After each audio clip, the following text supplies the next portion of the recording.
All right, so last night I was on Stick Your Head in a Tank of Gasoline and Light It with a Match. The personality of Softy. Softy Mahler from KJR in Seattle joins us on Sikkim 365 Radio. Damn, it was great to hear your voice last night. How y'all doing? What the hell's going on down there? We're gonna take your head coach, Dave Aranda. We're gonna bring him up here and turn him into a superstar, and he's gonna win multiple national championships at Washington. Book it. So you've been at a bar all day, is that right? You started the weekend early. No, you're not taking him. I told you that. You're not. Don't leave him alone. Stop. I just, you know what? I was not at a bar, but I was at the second best thing. I just walked off a golf course, so pretty close. What'd you shoot? Pretty freaking close, man. How you guys doing down there? So, hey, listen, honestly, are you telling me, and Dave said this on my show last night, and Dave never lies. He's an honest Dave. He always tells the truth. He told us last night that there's no way Dave Aranda would leave leave Baylor for UW, and we should wash our dirty, greasy, frickin' hippie granola Northwest hands off the idea that Dave Aranda is ever going to coach at Washington, and we should go get somebody else. Is that what you're saying? That's exactly damn right I did. Yeah. I said, take Gary Patterson. Yeah. Gary Patterson, you don't give a damn because Gary Patterson's not working anymore. So I don't know, man. It's crazy, guys, honestly, that we're sitting here having this conversation because 19 months ago, Jimmy Lake, 20 months ago, whatever it was introduced as the head coach at Washington to replace Chris Peterson. And it made total sense, right? I mean, just like Lincoln Riley stepped in for Bob Stoops, Ryan Day for Urban Meyer, Dabo was promoted as a assistant coach to the Clemson head job. You were hoping that this guy would keep it going. You know, he was a big reason why the defense was so good. Look around the NFL, you see a bunch of guys that played for Jimmy Lake. Taylor Rapp is starting at safety for the Rams, and Budda Baker, Byron Murphy for the Cardinals. Vita Vea is a monster for the frickin' Buccaneers right now. There's guys all over the NFL. Greg Gaines in L.A. that played for Jimmy Lake, and he was a huge reason why the Huskies were as good as they were on defense under Chris Peterson. So it made total sense. And then here we are, 20 months later, whatever it is, and he's gone. He's got the shortest tenure as a Washington head coach in almost 70 years since Darrell Royal coached 10 games back in 1956. But he left of his own volition to go take the job at Texas. He wasn't fired. So we've never seen a Husky head football coach get fired after this short of a tenure, ever. Softy, was it just one of those things that Jimmy Lake's personality was not ready for this? I mean, he clashed with the AD pretty quickly. He had the incident with the player on the sideline, which given your perspective on that is either bad or kind of normal in what happens in sports. But what was it that Jimmy Lake just could not wrap his hands around as head coach of that team? Well, you got to be a leader. You got to be a CEO, right? And you got to be a guy that inspires people and doesn't tear people apart. And I'm not saying that Jimmy was clashing with the AD. I know him and Jen Cohen had, they didn't see eye to eye in the end on certain things. But, Jen Cohen hired the guy, for God's sakes. And Chris Peterson put his stamp on it. He's not getting that job unless Chris Peterson is selling Jen Cohen and the possibility of Jimmy Lake being great at Washington. And in the end, he just was not ready for that type of responsibility. He was not ready for that type of gig, there's all kinds of stories I could share with you. Like, for example, two weeks ago, I'm doing a coach's show with him, the last coach's show we would actually end up ever doing. And I bring up Dylan Morris. And Dylan Morris is one of the worst quarterbacks in the Pac-12. He's near the bottom in most statistical categories. And he had a good ending of the game against Stanford, 2 drives that ended up winning the game against a really bad Stanford team, by the way. And I asked him on the air, I said, for those out there that believe that Dylan may have saved his starting job with the way he played against Stanford, what do you say to them? And he looked at me like I had 5 heads. Like, why would anybody even ask about Dylan Morris? Dylan's doing great. Well, no, he's not. He couldn't even acknowledge the fact that there was a conversation going on about the quarterback. He was too emotional. He was too worked up. He was way too paranoid about certain things. He actually came into our booth before the first coach's show of the year the week of the Montana game, which you guys remember they lost that game at home to Montana. And he just starts lighting me up. You know, he's all mad about a picture I put on Twitter from the press box because I do my show every Wednesday from Husky Stadium because I have to stay there to do the coaches show. So I go on Twitter and I'll post an innocent photo. Hey, look at this great view. Don't you wish you could be here? Blah, blah, blah. Coaches show tonight, 6 p.m. There's something really, vague, innocuous, harmless. And in the lower right-hand corner of the photo I put out, there's a couple of football players just standing there. And you wouldn't have any idea they're football players. They could have been track stars. They could have been softball players or soccer players. And Jimmy Lake comes into the booth and just starts MFing me, calling me this, calling me that, all fired up and freaked out about me putting out photos of the team in formation and giving away secrets. I'm like, what the hell are you talking about, man? And then they go out and they lose to Montana, on Saturday. And his eye was totally off the ball. He was so worked up and preoccupied with crap that he should not think about or even be worried about. I'm thinking to myself, the whole time this is going on with Jimmy, would Chris Peterson have even cared about something like that? Would Don James or Jim Lambright or even Rick Neuheisel have even cared about something like that? And this guy is just way too preoccupied with stuff that doesn't matter. And in the end, I think it showed, man, and it cost him his job. I know it's been a couple of weeks since the first move was made. I mean, now Lake is out, but John Donovan had been fired previous to that, which kind of gave you some writing on the wall. But just why was the offense as dysfunctional as it was, Softy? Well, I just think, first of all, we thought going into the year their offensive line and their running game was going to be really, really good. And that's not just guys like me saying that. There's, national people, Phil Steele, guys like that are talking about how great this Washington offensive line was and how deep their running back room was. And none of that ever panned out. They were not good at all. I mean, it took them like 8 or 9 games to even have a really good day running the football, which they did against a really bad Stanford run defense. So that was a huge disappointment. We totally missed on the offensive line. We totally missed on the running backs. And then John Donovan, the guy had no right taking that job. He was an assistant running backs coach with the Jacksonville Jaguars. And now he's basically got the second most important position on the football team, which is the head coach of the offense when you have a defensive-minded coach. And they just went nowhere with him. They got worse as the year went on. They were okay for 4 games last year during COVID, but once they had to come back and actually play a full season, they regressed. And Dylan Morris, the quarterback, regressed. It was unbelievable how bad the offense was. And I don't know how Jimmy Lake ended up with this guy. Maybe he was going after the wrong name and putting his eggs in the wrong basket. He wanted Kellen Moore, you guys know, is the offensive coordinator with the Cowboys and played football at Boise State and played football for Chris Peterson. And, they were never going to get Kellen Moore because Kellen Moore is one step away from a head job in the NFL, for God's sakes. Why would he step down to be the offensive coordinator at Washington? So I think that they were stuck. He was really, really, really high on the NFL model, desperately wanted to duplicate the NFL at Washington, and he ended up hiring a guy who had no business being the offensive coordinator for a college football team. None. Well, I thought that when Javion Sunday from here in Waco went up to Washington and you and I talked to his coach, Shane Anderson, he would be a perfect fit. And then when he didn't get to play, I thought, man, they must be loaded. But I look at their running stats, Softy. He's got 4 carries for 6 yards, but their leading rusher has 431 yards in McGrew. Is that it? Yeah, they're terrible. They're a bad, bad running team. And here's the thing about Javion, man.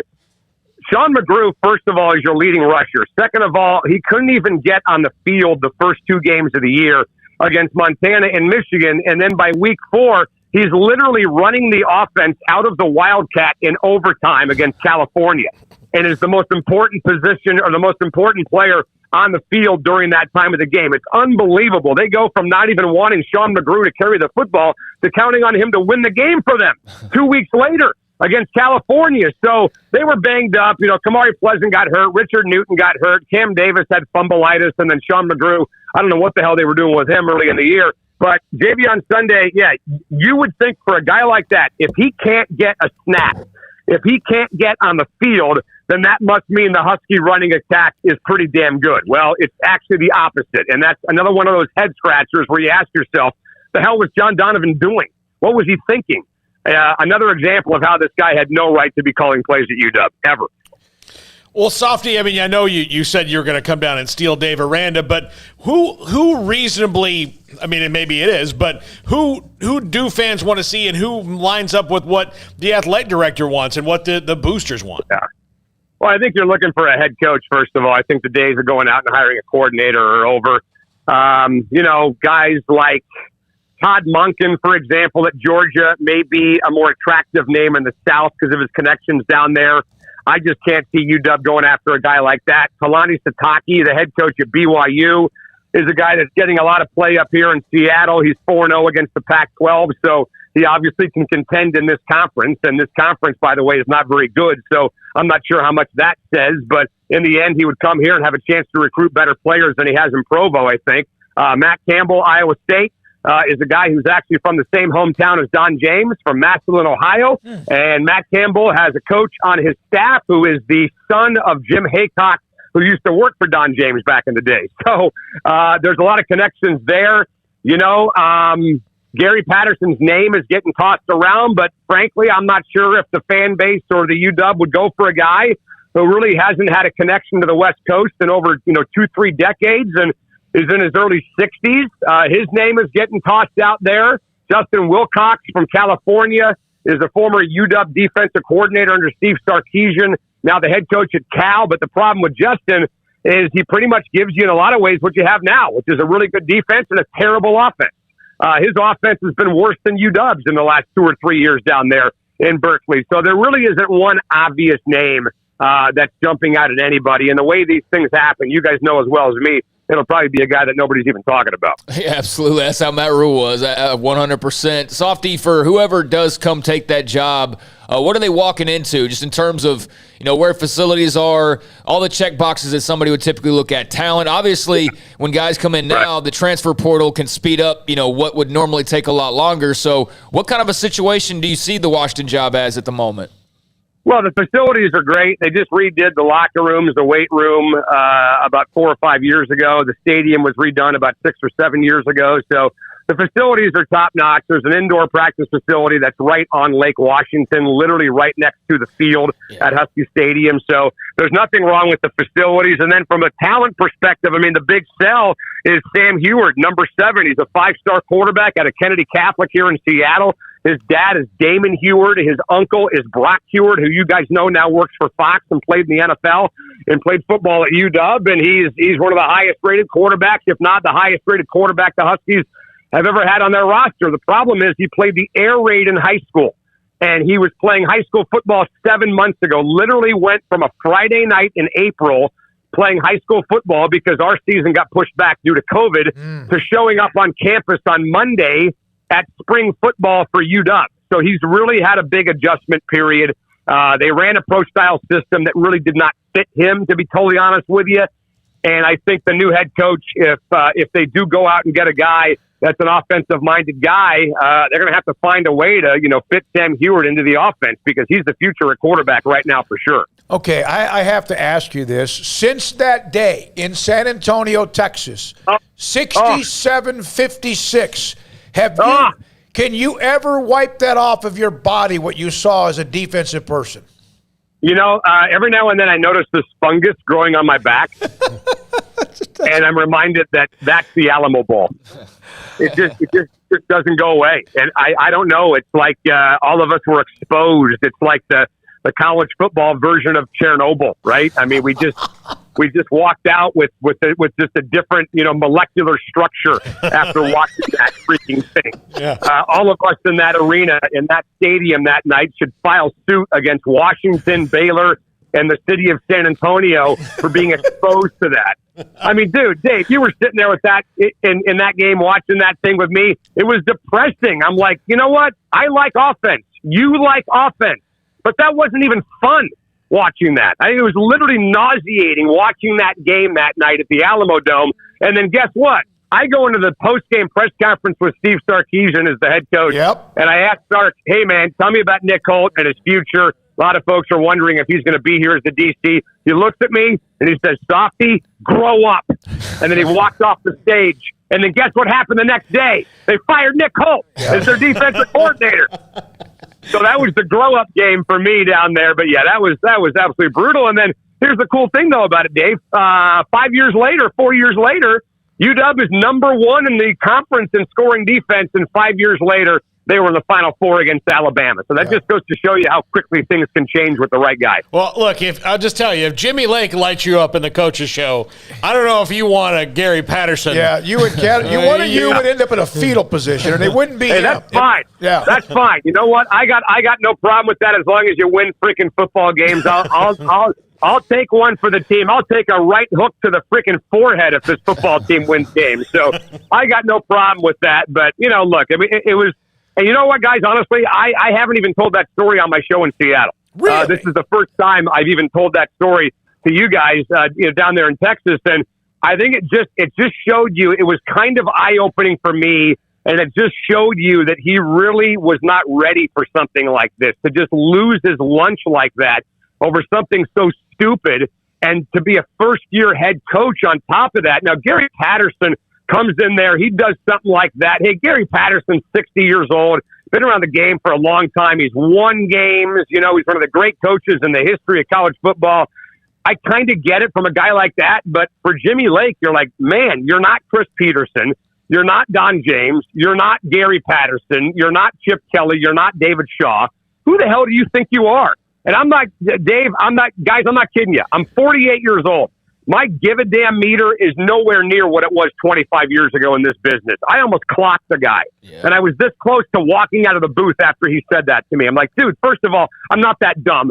Second of all, there's no way I'm going to go on Twitter and start putting photos of your football team in formation on my Twitter account 3 days before the opener against Montana. You got to think I'm a freaking idiot to do something like that. So it was unfortunate, and we also had a little bit of an off-the-record media session with him in April that somebody reminded me of a couple days ago, where he was dropping F-bombs, he was getting all worked up, he was arguing with people. I mean, you guys probably have done that with coaches where they bring you in, they say, hey, look, we want to kind of give you guys an idea of what we're doing here. When they hired Chris Peterson, for example, Chris Peterson has his Built for Life program, and he wanted to show the media.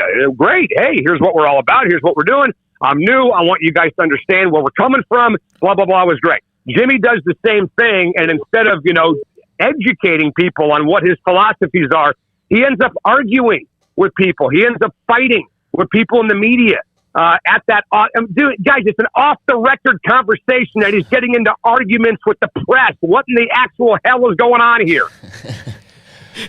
God, I love you. I really do. Good stuff, man. And I know you probably. But that's what I'm telling you. Yeah. He just wasn't ready for something like that, and nobody could have seen that coming. You guys know Petros Papadakis works for Fox Sports. There's a bunch of games. Yep. He's on my show every week, and he had the perfect line. He said, "Look, it made sense to hire Jimmy, and it also made sense to fire Jimmy. And now guess who's on the hot seat? The athletic director in Jen Cohen, because the football team is bad and the basketball team sucks, and now people are starting to look at her, and it's kind of a mess up here. So." Why don't you just give us Dave Aranda and shut the hell up about it? well, Mac Rhodes is off limits as well. Yeah. By the way, no combo packages just out of Waco. Stay out of Texas. Softy, I do have to ask you, I know you probably got to run, but you mentioned Sark, and he's struggling right now. 5 straight losses at Texas, just lost to Kansas. Just your thoughts on his little tenure in Austin so far.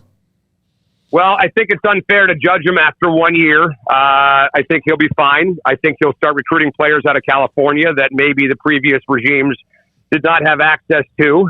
Pete Kwiatkowski is a great defensive coordinator, but, how much of a chance have these guys really had to make an impact on that team? Have they signed one player yet by themselves that's playing for Texas? Yeah, Xavier Worthy, but not much past that, no. Yeah, okay, so he's got one guy, right? He's dealing with somebody else's roster. He's dealing with somebody else's philosophy. He's got to retrain all these kids to kind of figure out, what he's doing. So, look, I mean, Sark is smart in bringing in Pete Kwiatkowski. That's kind of the opposite of what Jimmy Lake did. To have a veteran guy like that with him is a very smart move by Steve Sarkisian. But I think the tide's going to turn soon for Texas and Sark. I think he's a great recruiter. He's a hell of an offensive mind. He's got access to talent there that maybe he did not have access to when he was at Washington. He's sober. He's cleaned himself up. You guys got to remember, this guy was at the bottom of the barrel when he was at USC. He lost his family. He lost his career. He lost his reputation. He lost his wife. He got divorced. He got remarried, as you guys know. lost a bunch of money, lost his reputation, had to totally start from scratch, went to Alabama to work with Nick Saban, which we call Rehab U for coaches now, by the way, because Bill O'Brien's there too. But I just think in the end, Sark's going to be just fine. Just be patient with the guy. Give him a couple years before you start going crazy trying to run coaches off. Thank you, buddy. Man, it's great hearing from you, Dave. Softy, appreciate it, as always. Can't wait to see you down the road. Dave Softy Mulder, KJR, Seattle.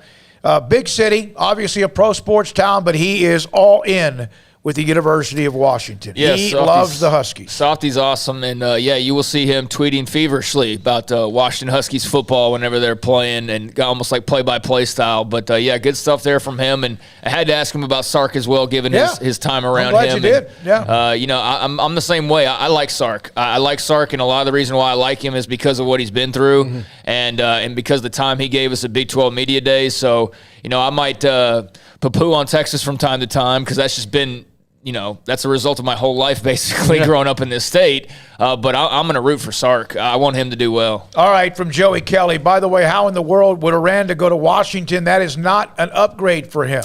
And there is that debate, and that's what I told him yesterday. Who was it yesterday that was said, like, anything outside of LSU and USC just doesn't sound all that realistic. And I would agree with that. I don't see what the move to Washington would really do for Aranda unless he just has some extreme desire to be on the West Coast for some reason. I don't know what else would be the draw because of what he has right now, what he has building right now. It would have to be, in my opinion. I know you could say, like, well, Seattle's better than Waco, and you need to go all down there. But, I mean, at the end of the day, he's a football dude, and I think what he's got and what he's building and what's in store is really good. So it's going to need to be something really enticing, I think, for him to make that move. I don't think coaches care about towns as much as people like to make it think. Their wives and their kids do. Their wives and kids do. But, like, again, also, if you're a coach's family, you kind of know. It's been like in the military. You know that, you might like a place, but, only get so attached. And that's just the nature of the business, which is unfortunate because coaches get fired all the time and move all the time and all that. But, I think saying like, oh, Seattle's better than Waco or LA's better than Waco or Baton Rouge, well, yeah, but a little more to it. To the actual head coach, does that matter as much as the job itself? Caden Aranda's not going to the West Coast. That's not the way his brain works. Of course, he grew up in Southern Cal. From biscuits and gravy, Joey, there is no way Aranda goes to the zone, that time zone in Seattle. There's a little bit of back and forth, by the way, from Rocky Miller. Sark is just another retread.